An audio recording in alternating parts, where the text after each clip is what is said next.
How are we doing, everybody? Welcome to Russell Heritage Golf. Today we're talking about the start of the transition, but we're also kind of talking about the top of the backswing. It will become clearer as the video goes on. What I've kind of been talking about over the backswing over the recent kind of week now is I've been breaking the golf swing down into different movements so that you can understand what are the musts of a backswing position, but what are also the potential choices that you can make when it comes to the backswing. Basically, depends on your range of motion, depends on your kind of set makeup as to what will define how your backswing will look. But your priority has been to understand two things. Your priority has been to understand that your trail leg is a support and you're trying to turn your pelvis into it. It's not just as easy in the backswing as just turning however you like. And what we've also been doing is trying to understand how the upper body would be moving as well. Now, what you need to make sure that you get out of today is that you need to understand that we need to put pressure in towards this leg to basically stop it from moving around in the transition. So a couple of things need to happen. If I demonstrate it first, I would swing up towards the top of my backswing and I'm doing two things. I'm resisting this, so the upper part of my leg is trying to stay as forward facing as it possibly can as I turn my pelvis in towards the backswing. That activates the correct sort of muscles in the backswing to give you the chance of opening the pelvis in the transition. If you're uncertain of that, then that's why I've been suggesting that you use things like the wedge exercise. The wedge is literally like a door wedge, just basically isolates the leg so it encourages you to get that sense of activation, which I'm sure people that have watched the video are starting to get the correct sense of how to move. Previously, I was talking in more detail, and I have done recently as well, about how the upper body moves. And this is important, and this is what I want to kind of get out of today's message. Trail leg.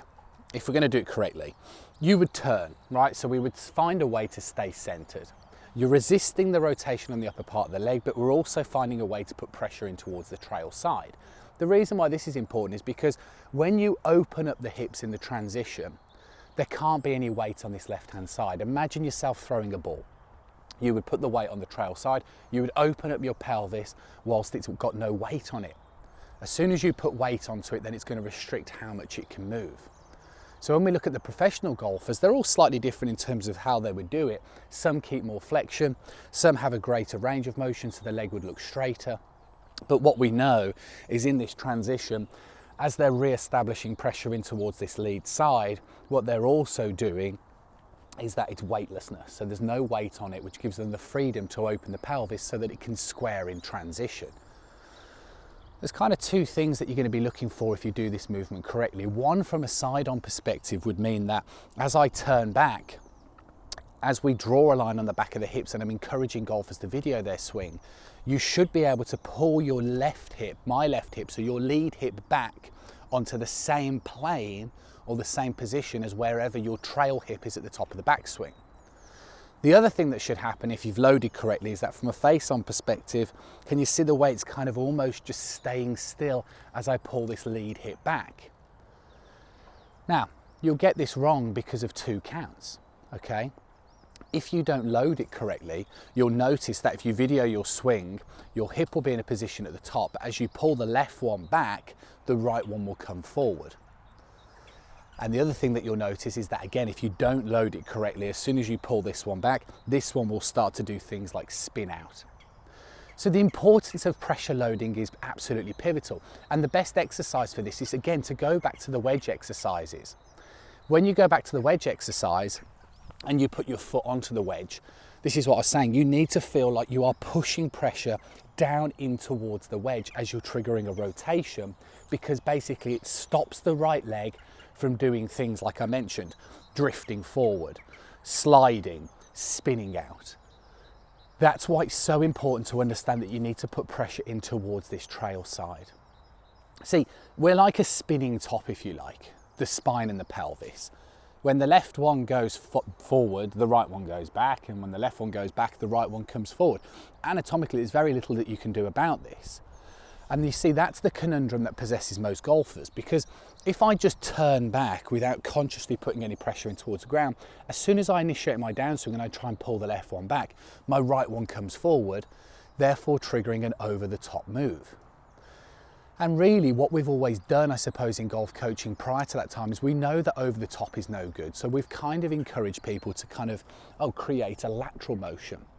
The lateral motion means that it stops this from firing forward so you can drop your arms down. But then the problem with the lateral motion is that if you don't even pressure load it, then you start kind of sliding excessively and then you start to get stuck. So what am I saying out today? Well, look, it's the introduction into the transition. You know how the channel works, right? I discuss what needs to happen, and then we talk about drills and exercises to give you the correct sense of feeling and feedback. The point is, before we start talking in huge detail about the transition, the first thing that you need to understand is that the backswing, basically you're trying to do two things. You're trying to resist the rotation on the upper part of the leg as you turn your pelvis into it. But you're also consciously trying to make sure that you put pressure down in towards the ground. And if you go back to some of the drills that I've suggested that you do over this time and you try and make more of a conscious effort to these things like the split handle exercise, lifting your arm up will help you feel, because you'll stay much more centered, that you can push in towards the ground. Any of those sort of drills. The problem that we see, and if you'd have done the wedge exercise, you'd have kind of noticed if it felt completely different to what you normally do. But the problem that I tend to see is that golfers that understand this, they still move over the leg. If you move over the leg, you don't pressure load the leg, which basically means, like I say, you're going to do a couple of things. You're either going to spin out and you're going to look this way, you're going to force a lateral motion, or from the side-on perspective, you're going to start to drift forward. To be honest with you, this is kind of like a really big piece of the puzzle. And when we look at amateurs and professional golfers, this is the biggest difference really that I personally tend to see. The better golfers find a way naturally of pressure loading the trail side so that it basically immobilizes its motion so you can pull the left one back. It's a really important thing that you understand this. And if you're a golfer who notices that you do things like slide, spin out, early hip extension, the reason for those things that are triggering, and again, if you look at my social media pages on things like Twitter and Instagram, where I encourage golfers to send their swing into the channel, is that you'll also understand that when I talk about the concept that they don't put pressure in towards the trail side, that's why these things happen. So what do you need to do? Well, you need to go back to the wedge exercise. Or if you next time you're doing a few swings down the driving range, you need to make a conscious effort that you can actually feel yourself, pushing in towards the ground. That's why I kind of introduce the wedge exercises, so that one, yes, it would help you restrict this, but you've still got to turn into it so you can put pressure in towards the floor. If you can get that, and if you can understand that, and if you can feel that, then all of a sudden you're going to be able to transition exactly how you want to in the golf swing without having the kind of common problems of over the top and early hip extension. Hopefully you enjoy the video, right? I always appreciate a thumbs up, right? Like I mentioned earlier, why not send your swing into the channel? It's absolutely free to do so.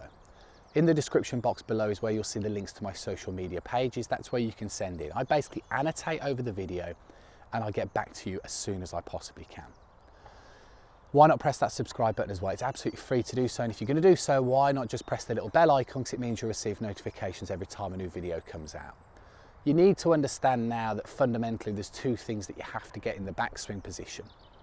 Is that basically you need to find a way to restrict this, turn the pelvis, but also find a way to feel like you're pushing pressure down in towards the ground. It's a key thing to stop this from floating around in space when you start to try and move the left one. Catch up with you guys again tomorrow.